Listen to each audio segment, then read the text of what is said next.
ಕೈ ಸರ್ಕಾರದಿಂದ ರಾಜ್ಯದ ಜನತೆಗೆ ಗ್ಯಾರಂಟಿ ಬೆಲೆ ಏರಿಕೆಯ ಬಿಸಿ ತಟ್ಟಿರತಕ್ಕಂಥದ್ದು. ನಾನು ಆಗ್ಲೇ ಹೇಳಿದೆ, ಕಳೆದ 3 ವರ್ಷಗಳಲ್ಲಿ ಗಗನಕ್ಕೇರಿರ್ತಕ್ಕಂಥ ಅಗತ್ಯ ವಸ್ತುಗಳ ಬೆಲೆ, ಎಲ್ಲ ಅಗತ್ಯ ವಸ್ತುಗಳು ಗಗನಕ್ಕೇರಿದೆ. ಅದರಲ್ಲಿ ಹಾಲು, ಮೊಸರು, ನೋಂದಣಿ ಶುಲ್ಕ, ವಿದ್ಯುತ್, ಮೆಟ್ರೋ, ಬಿಯರ್, ಹಲವು ಅಗತ್ಯ ವಸ್ತುಗಳ ಬೆಲೆ ಏರಿಕೆ ಕಂಡಿದೆ. ಪೆಟ್ರೋಲ್, ಡೀಸೆಲ್ ಮೇಲಿನ ಸೇಲ್ಸ್ ಟ್ಯಾಕ್ಸ್ ಅದು ಕೂಡ ಹೆಚ್ಚಳ ಆಗಿದೆ.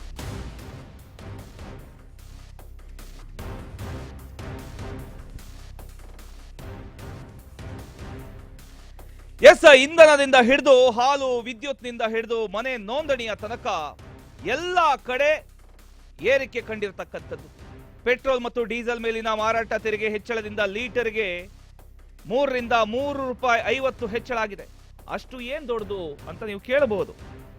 ಆದ್ರೆ ಅದೇ 3 ರಿಂದ 4 ರೂಪಾಯಿ ಏನಿದೆ, ಸರಕು ಸಾಗಣೆಗೆ ಸೇರಿ ಮಾರುಕಟ್ಟೆಯಲ್ಲಿ ತರಕಾರಿ, ಕಿರಾಣಿ, ಸಿಮೆಂಟು, ಉಕ್ಕು ಎಲ್ಲದರ ಮೇಲೂ ಕೂಡ ಪರಿಣಾಮ ಬೀರುತ್ತೆ.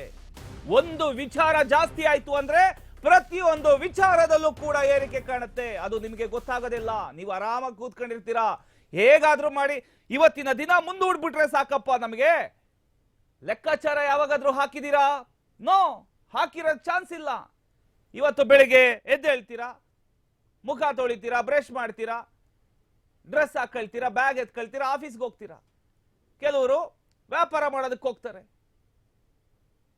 ಇನ್ನು ಕೆಲವರು ಬಿಸ್ನೆಸ್ ಮಾಡೋದಕ್ಕೆ ಹೋಗ್ತಾರೆ. ಸಂಜೆ ಮನೆಗೆ ಬರ್ತಾರೆ, ಆರಾಮಾಗಿ ಫ್ಯಾಮಿಲಿ ಜೊತೆ ಇರ್ತಾರೆ. ಇವತ್ತಿನ ಎಷ್ಟು ಖರ್ಚಾಯ್ತು, ಎಲ್ಲೆಲ್ಲಿ ಹೋಗಿದ್ದೆ, ಏನೇನು ಖರ್ಚು ಮಾಡಿದೆ, ಪೆಟ್ರೋಲ್ ಎಷ್ಟಾಗದೆ, ಯಾವುದು ಕ್ಯಾಲ್ಕುಲೇಟ್ ಮಾಡಲ್ಲ ನೀವು.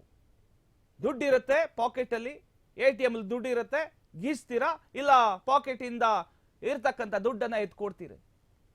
ವರ್ಷದ ಕೊನೆಯಲ್ಲಿ ಯಾವತ್ತಾದ್ರೂ ನೀವು ಲೆಕ್ಕ ಹಾಕಿದ್ದೀರಾ?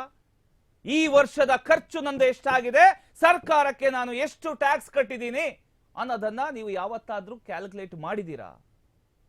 ಮಾಡಿರೋಕ್ ಚಾನ್ಸೇ ಇಲ್ಲ.